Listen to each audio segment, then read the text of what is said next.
Yeah, how you going, mate? Yeah, good, mate. How are you? Yeah, pretty good. Awesome. So, we've got together today to have a bit of a chat.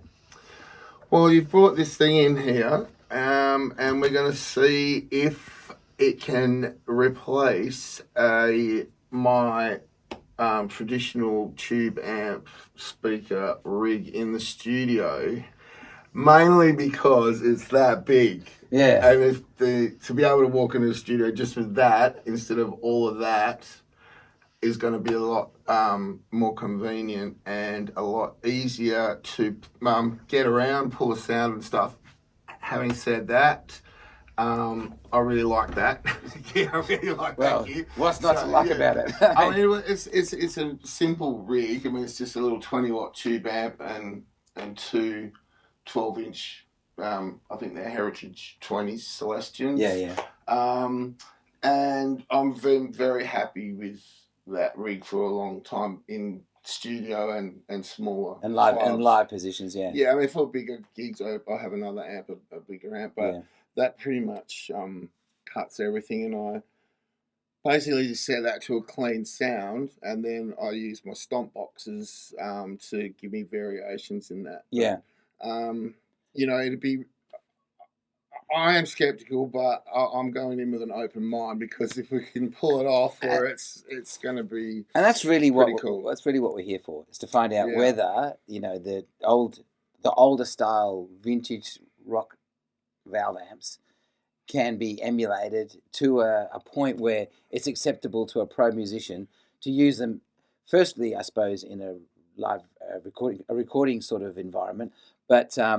Then maybe even look at towards the live sort of environment as well. I know a lot of guys are using them and basically just rocking in with one of those and giving a signal to the sound guy and coming through the monitors. And they're happy. But you must be skeptical, right? I'm skeptical from the point of view. Well, let me say this. I was more skeptical before I actually had a quick play on it before, because the previous kind of incarnations of this style thing, there was a bit of latency. So like when you hit the string, there's just that millisecond later before you hear the sound. So straight away that's not. And the other thing with the older style ones, they had no like warmth, and I found they were overly processed. You could tell. Yeah, you could tell. Yeah. So, I mean, we had a little quick muck around before, but we're pretty much starting from scratch to see if we can mimic that one. I mean, the pluses of having the traditional rig are you've got the interplay between yourself and the amp and the actual air moving out of the speakers, and it affects how you play. You can feel it hitting you. But that can be done with a good floor monitor and a Helix. We're going to find out. I mean, really, it can be, I mean, the pluses for the Helix is there's no phasing issues between the microphones, which maybe we can talk about later, because that's a big deal in recording. And pretty much you can just have your headphones on in the studio without any of that extra. As soon as you're actually in the real world, like in a room with mics and reflection and refractions and all that reverby stuff in the room, like all that stuff needs to be considered. Whereas in the digital world, that doesn't exist unless you want it to. You can add it, of course, but look, we'll see. We'll see, mate. Like I say, I'm going in with an open mind. I would love to leave this little get together of ours and be going, you know what, I will really be happy to use that in the studio, because it just saves. I mean, as we're setting up today, it took me 10 times longer to set up my stuff and plugging that straight into the thing. So, there's a plus, but And also, when I leave today, I just put that in a little bag and put it on my back. And we have to get 3 of us to lift this today. Yeah. Well, as I say, the proof of the pudding's in the eating. Exactly. So I think maybe what we could start off with is if we could have a listen to, a traditional sound that you would play in through an amp and just to hear it. And what we're doing is we're going to copy the music directly from the amp into the studio software, and then we're going to also do the same thing with the Helix as well. And then obviously there's going to be some differentiation between the sound of a Helix and the sound of an amp. But this is where the magic sort of starts to creep in when Michael sort of directs me a little bit to make some changes utilizing the interface here, and it's available on Apple as well as Windows. And it's a live changes, so whatever change I make here immediately makes the changes in the Helix. So I suppose that as Michael said, the proof's going to be in the pudding. So if we can get this sound as similar as we can to this sound, I think that's a good start for for other, especially for the studio. The live might be a little bit different. I mean, I'm just thinking, I think you mentioned there was a rack version of this. Yeah, there is, yeah. Because for me, as soon as I look at that, I go, that's going to last 10 seconds on the road. Right, it's going to get smashed. Couple of beers. Poured in. So if you actually had like a rack mount that's over there somewhere, and maybe just the switches, and also my hoof's quite large, so these are pretty close together for a live. Yeah. It's very. But not everyone's 6'4". No, but I mean, because with my stomp boxes, I know exactly where they are.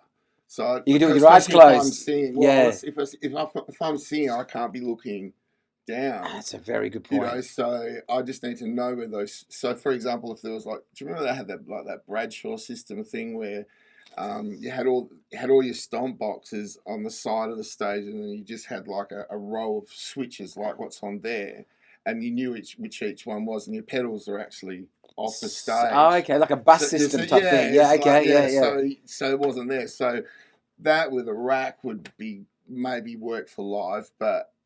So anyway, so today we're just going to keep it to the studio. Yeah, okay. Right? That's a good idea, yeah. Otherwise, there's just too many other factors. Like what happens if it gets dropped, or you're on tour, do you need tools? Yeah, but amps get dropped and stomp boxes get dropped, but not as fragile as this, I'd imagine. Well, I mean, it's well constructed. I mean, it's not like a toy, but at the same time, just from seeing what happened. Do you want to have a look at my pedal? Battle scar. I mean, they get bashed,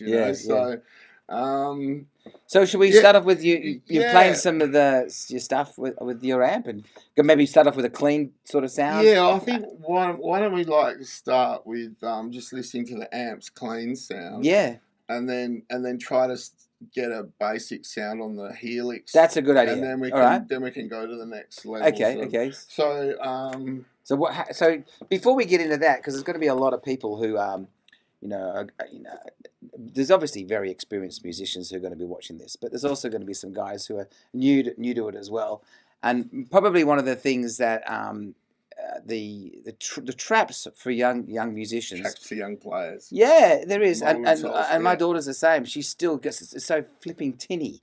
She hasn't worked out that there's a magic in tone.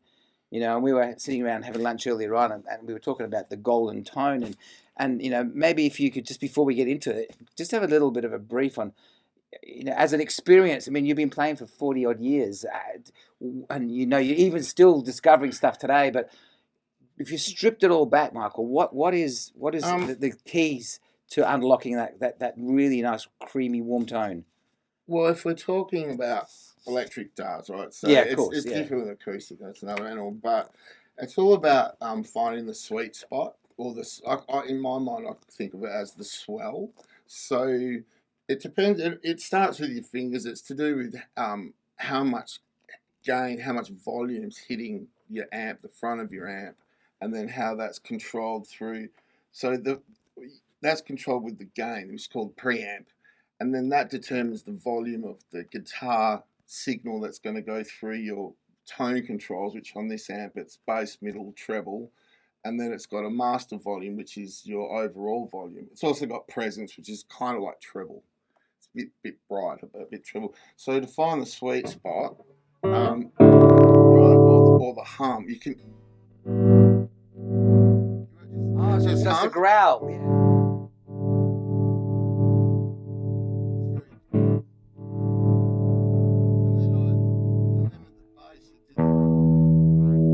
swells. And so for every instrument, here when it kicks in. Oh, right. And then, so that is the sweet spot for these pickups. And that guitar. And that guitar with that amp. And then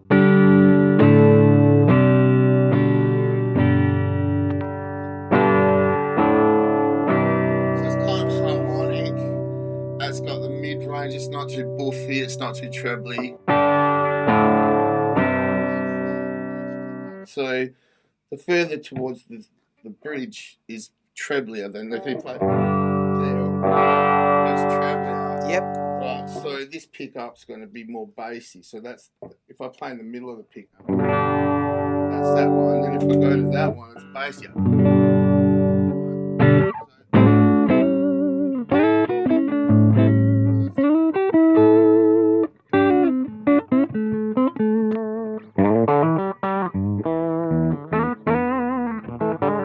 So that's kind of a good starting point to then build the gain structure, which means the more the hotter your signal goes in, yeah, you're going to get a more dirty sound. So I've got a couple of overdrive pedals and a boost. So when I put more signal in the front, it's going to sound like. It's affecting the preamp as well, isn't it? Yeah, so it's hitting the preamp harder, yeah, so it gets a more driven sound. The notes pretty clearly.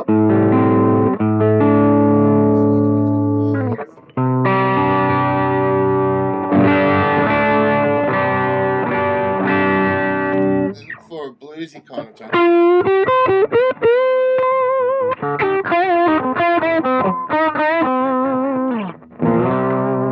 So that's kind of the. So what? So just briefly, what's the pitfalls for for these younger guys who going by either a Helix or a Boss or a Kemper versus a stomp boxes? What's the problems or the things they should watch out for? Well, the thing that I did, and I'm pretty sure most guitarists do, is when you first start playing, you get obsessed and addicted to high gain because covers up your mistakes. The more gain that you've got, the kind of easier it is to get sustain, meaning the length of the notes. And clean notes are terrifying. So that's a clean sound. It's still sustaining. Right. Yeah. So what a lot of guys do is really heap on the gain, but what it actually does is it compresses your sound, and actually, even though it sounds louder in your bedroom, when you get it to the gig, it always sounds so small. thin. Yeah. So it's because you're using too much gain and not enough master. Like the master's where you get the size. Yes. Yeah. So, what I did is just bought hundreds, or let's say dozens and dozens of stomp boxes and eventually as I got more mature or more experienced, well, I suppose more discerning with your ear as well. Less and less gain. Instead of having it like gain and master like this, as I've sort of got older, I can still get the same sustain with less. And that's really, really, really important. That's really important because if you keep chasing this huge amount of gain, there's no soul in the sound, and there's no warmth in the sound. There's also no kind of dynamics. Like it's all the same volume. So even when you're playing softly, it's still. So when you're using, like again, there's actually 2 or 3 sweet spots in the preamp. Right. So, but in this. But that'll also determine which pickup you're using and what the level of is on your pickup as well, and what's the guitar as well. Yeah. So the output, the PAF pickups that are in the old Les Pauls, so it's patent applied for, they're really low output.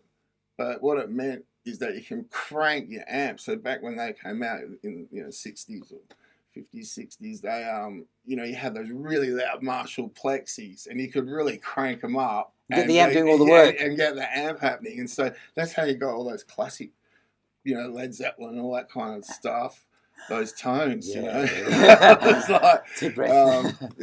So So just circle back now to the actual your clean sound, and what we should try and do is just have a bit of a jam around nice cleans, and then maybe we'll have a look at the for this section of the video. Maybe we'll have a little comparison to the Helix, and then you can give your views on the dynamics, the playability, the sound, all the rest of it. So I reckon what we should start off with is a clean sound of a song that you know really well. And that way when we go to the Helix one, it's not trying to copy something that you're trying to remember before. And maybe that track that it goes off when you're playing live, Fire and Rain, that James Taylor track, if you could maybe... All right, I'll just do a little compressed version of that. If you cool, got a few different chords and stuff in it. So this is my... Actually, I'm going to use both pickups to make it clean. So.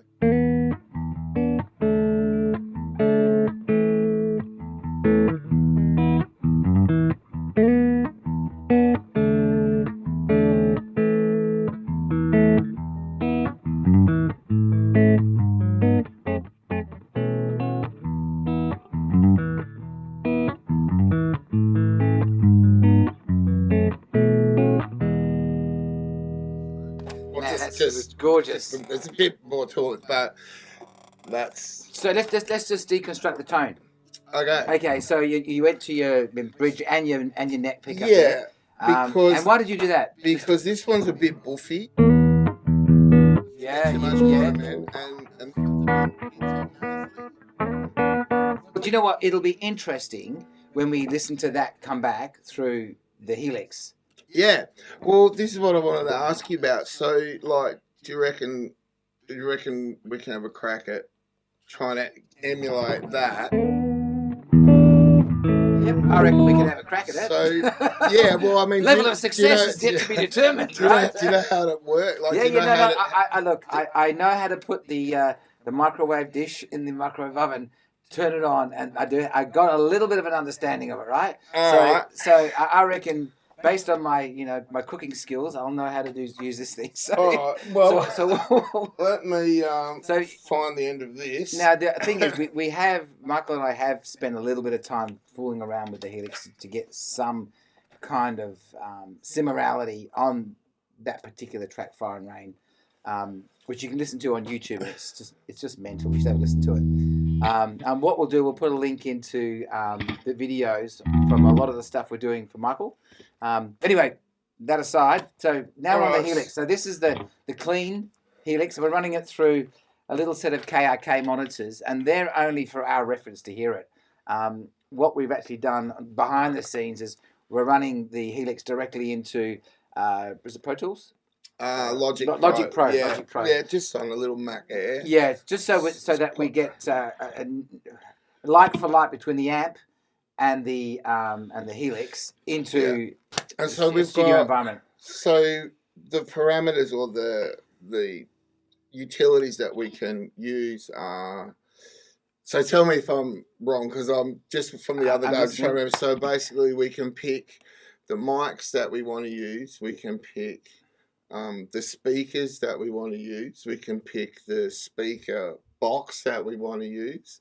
We can pick the amp that we want to use. We can pick the stomp boxes. If we probably won't use any stomp boxes for this clean sound, I don't think. Oh, you might use a reverb. You might use. Yeah. You know, I mean, the idea is to probably try and get as close to what would be on the floor. Yeah. Well, see, I've got an interesting. Well, I don't know if it's interesting for anyone else, but with pedals, I kind of put them into two categories. So I put like gain structure pedals, like distortion, overdrive, that kind of thing. They're to me like gain structure pedals, and then the other pedals like reverb and chorus and flanges and phases and those kinds of effects. I call it, in my mind, I think of them as color pedals. So okay. they color the sound. So I would put the colors like normally I might have a reverb pedal, which I would just sit on top of the amp and have it going through the effects loop. So so it's just resident there the whole time. Yeah, just leave it on because that amp doesn't have reverb. So if anyone doesn't know what reverb is it's kind of like echo, but it's like, say, if you go into like a big church or a big hall and you talk, or a gymnasium. Yeah, it doesn't actually repeat, so it doesn't go hello, hello, hello. It might go hello. Yes. Like that kind of thing. Yes. So that's reverb, as opposed to delay, which you can time it so like so you can hit it and it'll go like, oh, that, and it'll go, and sometimes a combination of, if you get the timing right between the delay and reverb, it's pretty cool. Oh yeah. But I don't have reverb with this now, but that doesn't mean we can't. Well, currently sitting on what we've got on this setting, we've got two speakers similar to what you got here. So they're the Heritage. They're the Heritage, yeah. Yeah. And then we've also got the 57. Yeah, that's that one. That's that. So we've copied that speaker, and we'll get a shot of this later on, just so you know. Yeah. So there's the 57, and what's this? Was the? That's a Sennheiser 906. It's 906. And the reason. And did you want them located in those particular spots, or we'll have a list. I'll explain why. So these aren't expensive mics. They're good mics. They're kind of like industry standard mics. They're probably, I don't know, between $200 and $300 each. And the 57, which is this one here, that's quite a nasty. Like, it's got a lot of high mids, a lot of bite to it, which they're good for snare drums and guitars generally. Yeah, you can sing through them too, and then the 906 is kind of got a more bottom end, more bassy sound. Yeah. So So the blend brings the best of both out. Yeah, right? and also another thing to note is that when you're looking at the speaker, that's called the cone, and the center of the speaker cone is the brightest, so it's got the most treble. And as you go out towards the outside, it's bassier. So it's a little bit like a tweeter. Yeah, right in the center, a little bit. Yeah, and then out to the subs to the outside. I mean, if you want to be like layperson. Yeah. Okay. And so what I generally do when I mic up my guitar is I put this brighter one on the bassy part of the speaker to compensate, and then I put the bassy microphone in the middle. So based on what you've just said, then we should have the 57. Well, no, towards the edge. Right to the edge? Yeah, because we wanted that to be... And then we should have that about where it is. Where it is now? Yes, but we can see what it sounds like. Oops. So I'll play a beautiful chord there. That's called a faux pas chord.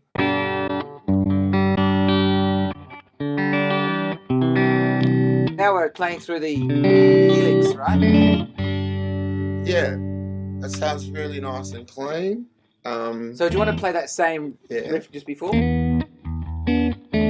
So straight away it sounds a little bit more nasally to me. And that could be the, so maybe, could be in mic positions, maybe move the 906 just slightly away from the middle a little bit. Okay.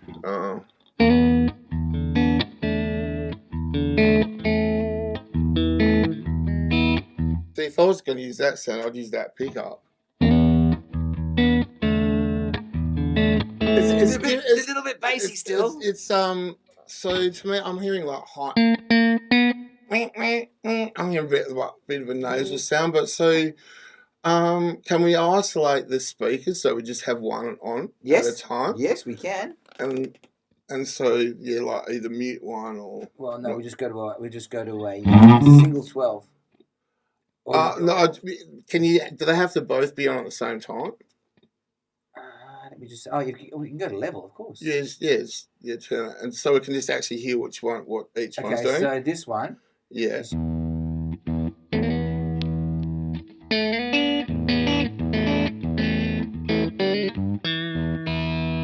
All right, I think we need. So maybe can you move it up and down on the speaker so we can hear what it's doing? Maybe it's not quite.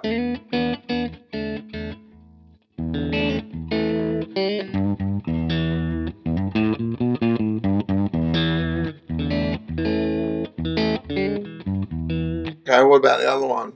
I think we might have to go to the amp. You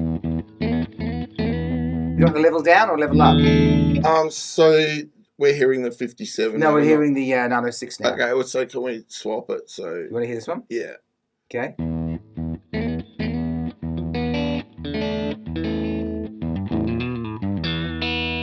Sounds very similar. Sounds like a Strat. But you got your... Pardon? You got your single coils on? Okay.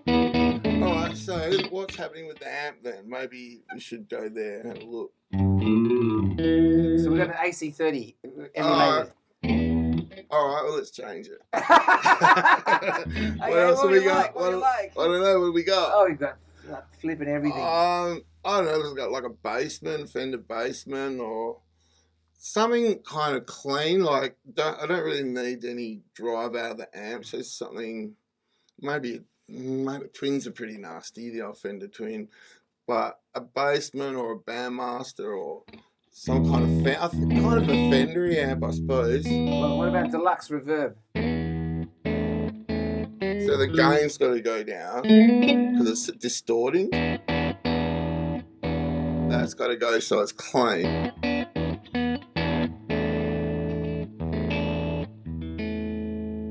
The gain you want down? Yeah. So it stops sort of fizzing. Yeah, and then the master up. Well, the master's on maximum at the moment. That's why it's so clean though. Yeah, but that sounds okay to me.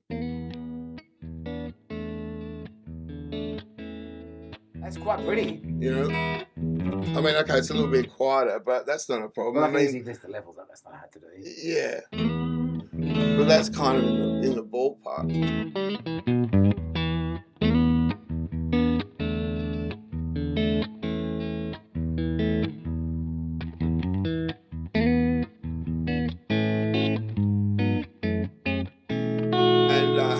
High, mid, or treble? Yeah, what tone controls have we got? Okay, let's go to the amp again.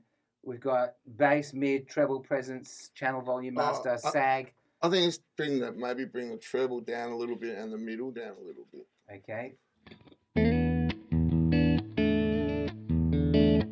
Maybe the treble back up a little bit. That's cool.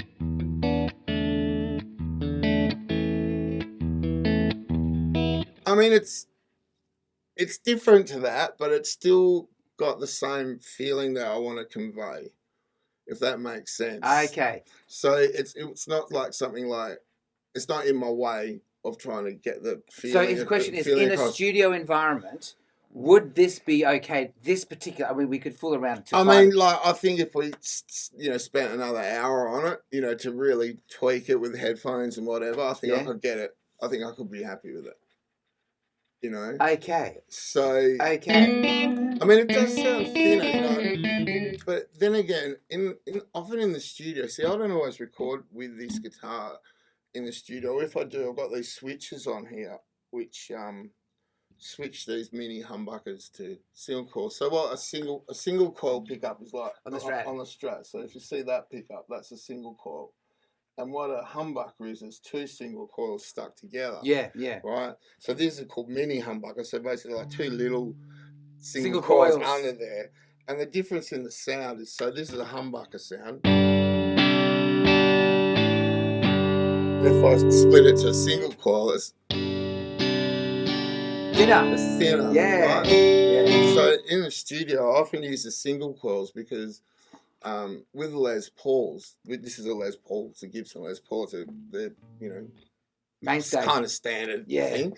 They're buffy, which is why they're really good live, because they've got muscle, and they've got a lot of drive and a lot of power. But in the studio, it's a lot more subtle, so you don't need all those low mids in there. You don't, because it gets in the way of the other instruments, gets in the way of the bass, gets in the way of the bass drum. Would a P90s be ideal? Or P90s are my favourite. Yeah, but the downside to a P90s, noisy as hell. They're noisy. Yeah. It's like you hear the police talking on the radio. There's a taxi. A lot of results coming through. Yeah.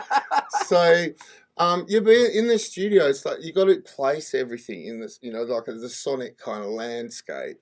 And then if you go in with your live sound, it's just this blah all over the whole song. So especially with, with trying to get the vocals out there, you don't want this big buffy guitar because you can't get the vocals clear. So everything has to have its own kind of space. Yeah. So, I mean, I wouldn't use necessarily the exact sound I would use live in the studio. Well, I've learned that it doesn't work. Okay. So maybe what we should do now is maybe we should jump to the rocks, the sort of more dirtier sound on that particular track, because you change it up at the end of the track when it becomes more active. And Rick comes in on your drums. Okay, well, they're open chords, but that's probably a good thing. Because then we can compare the... while we've got the Helix going, why don't we just hit the growl button? I will turn that down. I've got to remember how to do it. Well, actually, just leave the Helix on. Just play the Helix. Yeah, but I want to get the dirty sound on the amp first. Oh, okay. Oh, you want to make it look bad? Is that what you're saying? Not at all. I think I'm giving it a fair shake. No. I hear you. I hear you. I mean, if we're going to do it, let's do it. So, what I do is I've got a pedal here. It's called a Noble's ODR1, which is basically just an overdrive. An overdrive. Yeah. So it's not... The difference between, like, distortion and overdrive is distortion really has got to it, whereas an overdrive's it's like just turning the gain up on your amp. So it's actually meant to simulate your amp, So I should do that. So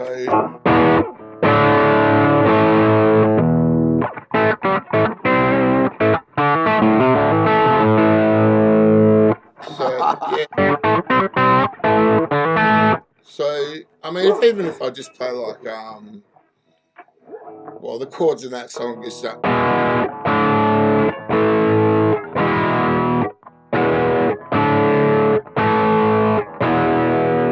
So I'm liking that. I can hear all the strings individually, but they all kind of blend together.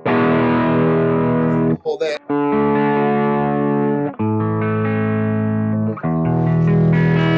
Display of what a good quality amp pickups, everything works together. Yeah, well, and the thing is, like with that amp, it's not an expensive amp. I just can't get them anymore. I just headbutted the microphone. Sorry about that. Yeah, they were. I was doing a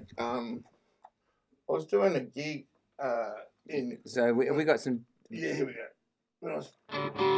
When I was in Europe on tour, and anyway, one of those amps was an in-house amp, and I just thought, what's this? I looked up on the internet, it was like €280 or something. What? And I just thought, what's this garbage that I've got? Anyway, I loved it.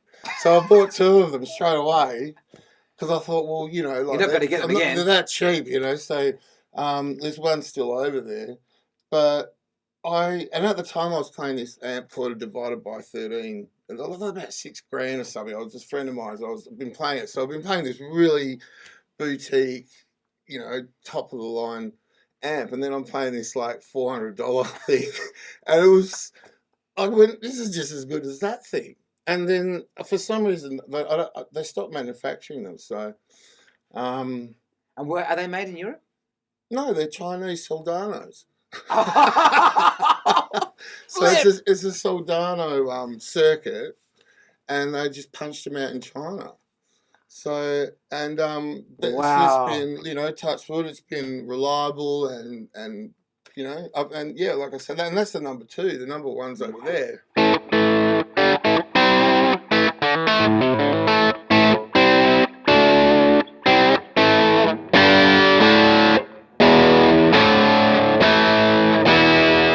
Okay, so with that one, I would probably turn the gain up a little bit on the amp to simulate. Turn the gain up a little bit? Yeah. Okay. Yeah, just to try to get a bit more size. Maybe the treble down a little bit.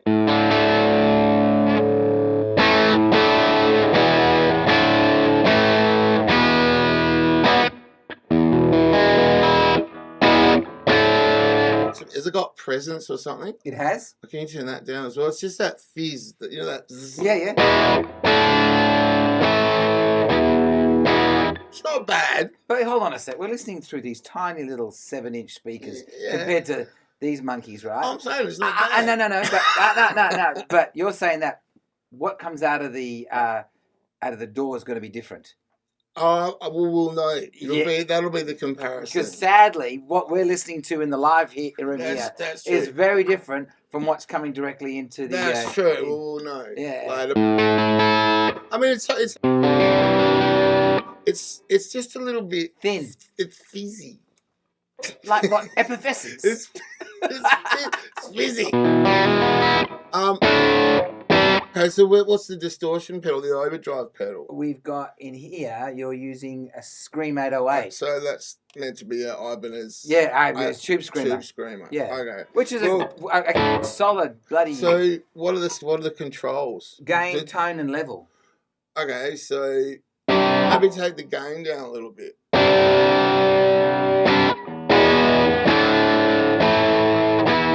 Close up. Maybe the tone down a little bit too. It's got to almost sound because the 808, the Tube Screamers are really kind of honky. They are honky. Oh, which is why we're like them. Yeah.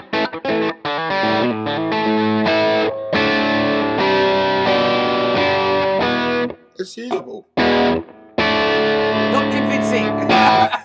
That's something I'm just being honest. It's like.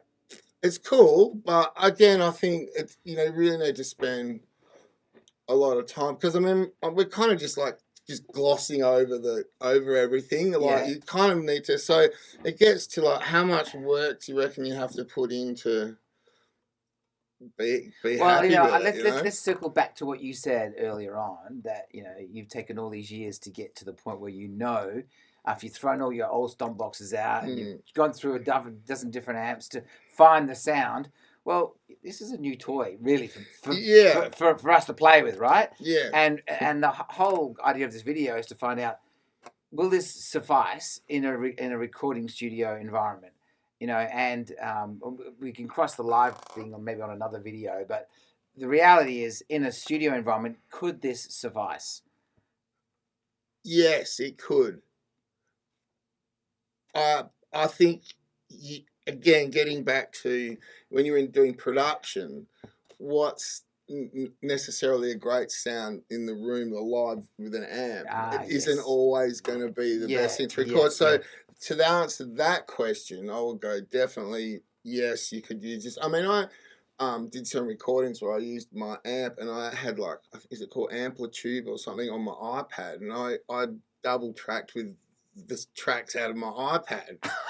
So because they sort of brought it out more, and so it's not like I'm an anti this or anything. No. And I think definitely could be used, particularly for rhythm tracks.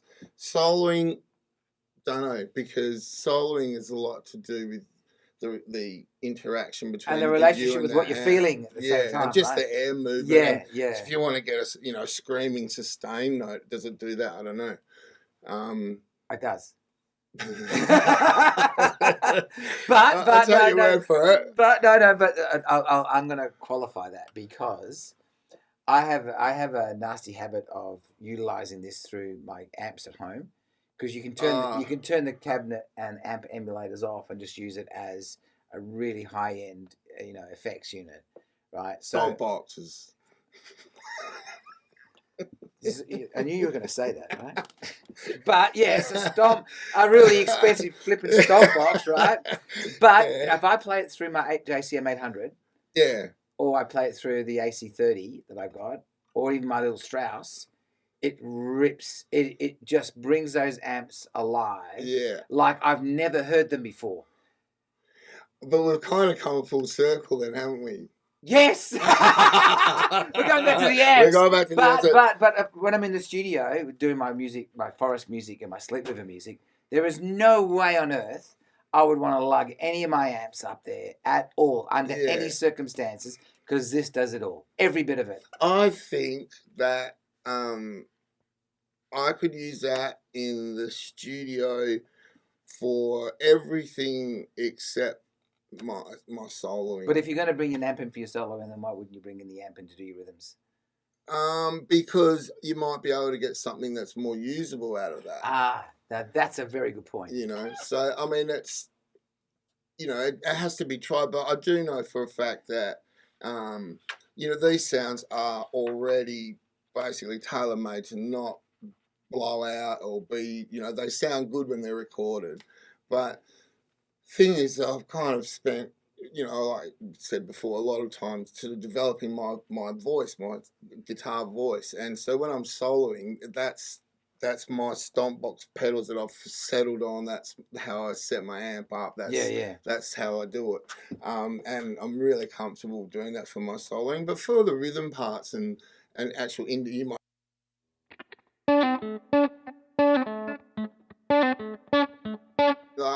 That doesn't matter if I'm using an amp or I'm not using an amp. You know? Now the other thing too is that you might go, actually, I want this type of cabinet, or I want this type of head, or I want this type of combo, and the ability to flip through and change them like on the fly.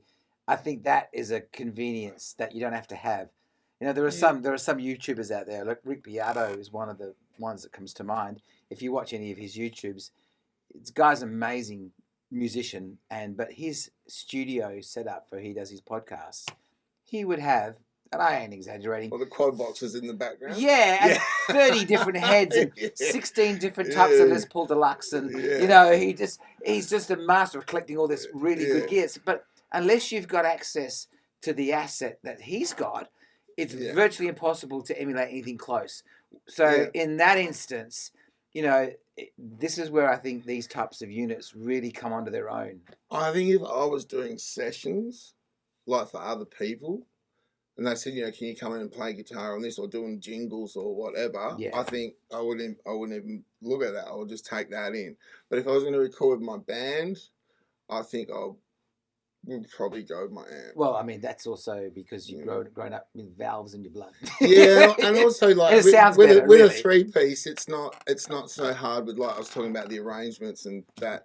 With a 3-piece, there's a lot of room. So you got to fill it up. You know, so you can have a slightly bigger kind of sound. But when you're doing something with a lot more tracks, you know, if you're doing a song and it's got 20, 30, 40 tracks or something, a buffy guitar just takes up too much space, you know. So, well, I'm really impressed with the interface, the lack of latency, the tones. I would like to spend 2 weeks with it.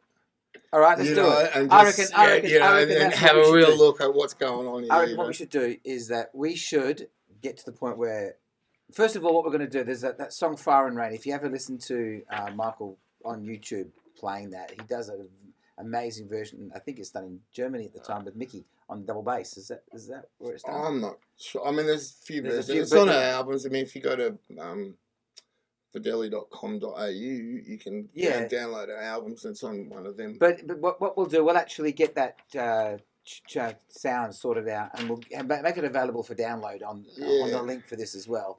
And if there's any other tracks from the albums that you want to hear the actual maybe a Helix sort of patch on, let us know, and we'll shoot them out to you. And also, if there's any questions or anything you want us to check out, because this is good fun. We've had a really good time. Yeah, it's been wicked doing this, and you know, there's so much gear to suss out. So, all right. Well, look, Michael, thanks for. Actually, before we do go, what's the overall opinion? Is it a compromise, or is it a realistic opportunity to use something that's good? I think it's both. Thanks very much for sort of staying to the end, if you're here. If you're not, well, it doesn't matter. First of all, thanks for Josh dropping and listening to what we had to say. A couple of things.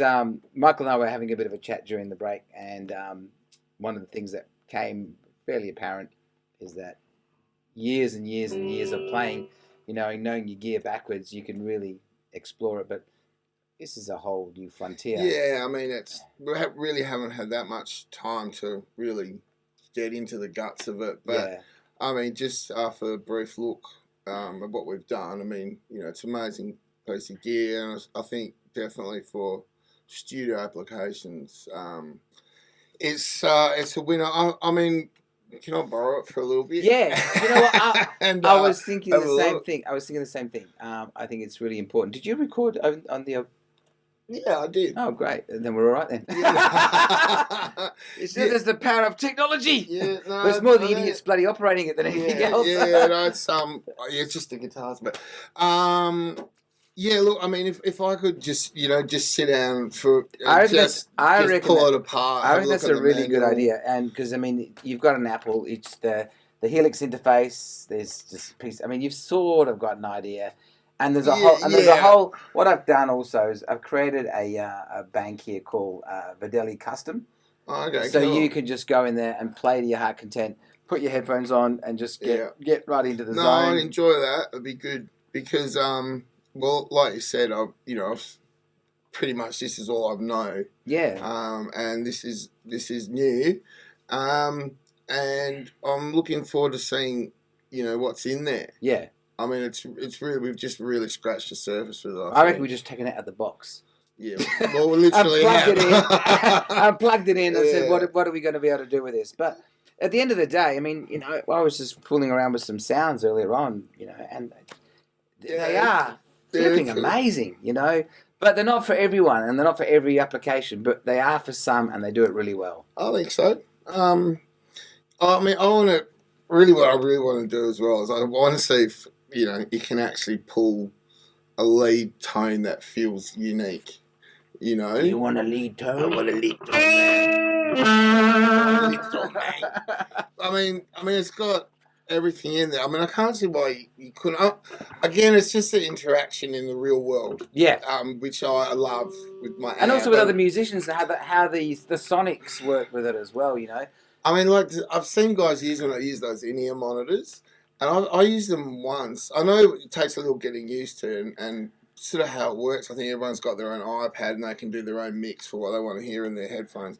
But I did it once. It freaked me out. That's almost like the silent disco. It was like, what's going? Because I'm used to having wedges like just blasting at me, and amps like your hair's going fly, and drum kits and everything. And you go to bed with tinnitus, and you wake up with her as well. What's a crack up was when you get in the car the next morning after you've driven home and you turn the key on and look. And the stereo's on because you're completely deaf driving home after the gig. So cool. But that happens every gig really, every morning. But the thing with especially with the band with electric drums, so there's actually no sound on the stage at all. Of course, there's no sound. You might hear the guy tapping like that on the pads. Yeah. And so everyone's got their in-ear monitors. Everyone's playing with the digitized sounds, and sound guys love them because they've got total control. Yeah, I don't like that. I remember on stage and turn it up, and the sound guys go, "Turn it." I mean, I think it's the way of the future. I mean, Do you know what? Some things are better left unchanged. Yeah, I'm sorry, I mean, we'll see. But I think especially now, a lot of younger guys are going straight into this world. Yeah. And the things change. Yeah. I'm using a 20-watt amp. I mean, 20 years ago I was using 200-watt full stacks. In a panel van. To every gig, so 4 quad boxes, 200-watt stacks, couple of roadies. So is where size doesn't matter? Well, there's actually a lot more in there. It's it's like the TARDIS. It's bigger on the inside. Yeah. So, well, yeah, I mean, thanks for suggesting we do this. It's been fun. It's actually a learning curve for me because, I mean, I'm very parochial. I love the old style valve amps. I love my 800. I love my 30, and it's just the warmth that you get out of them. But there is times when I am not throwing all that crap in the back of my car to go and sit in the studio for 4 hours. And then after you're really tired, throw it all back in the car and come. No, forget it. Like after we've done this. Yeah. Yeah. Well, I'm easy. I'm just taking this thing. Yeah. Well, there you go. There's a lot to be said for that. So on that, I reckon we should have a little bit of a jam on the way out, and well, make sure you tune in. And let us know if you've got any questions or anything you want us to check out. And if you actually, everyone's over there. Hello, how you going? And if you want to hear Michael's music, visit vdelli.com.au. Yeah. And from there you'll have access to all of the stuff that he does, and see where we're playing. If you're in, we're in Perth at the moment, so if you're in town, check out the gig guide. Come say hello. Definitely. Yeah. Got a few gigs coming up. We'll be at all over the place. All over the place. Yeah. So, and if you want to hear any of the music that I do, I have a band with a producer called Andrew Wright, and we have a band called Forest, and we write meditation and calming music for pets all over the world. And it's pretty cool. So if you just look up Forest and on Spotify or Apple Music, and again I'll throw a couple of links in the comments below, and you can have a listen. And it'd be great to hear your thoughts on it all. All these pussies going past in photographs with music. It's quite relaxing. They've all got a name as well. They have, yeah. So I'm going to go away and I'm going to borrow this off Miguel and get into it and have a look, and then we'll come back and we'll give you reconvene a part two. Yeah, see what's happened, and also we're looking into the future, and just talking about all things guitar and amps and effects and anything that you might be interested in asking us, and we can explore with you and for you. Thank you. Well done. Yes. And on that note, would you like to play something? On the way out? I don't know. Yes, I always like to play. But you play and I'll play over it, and then I'll copy you afterwards. Give me a rhythm. I might as well get my Les Paul sound going.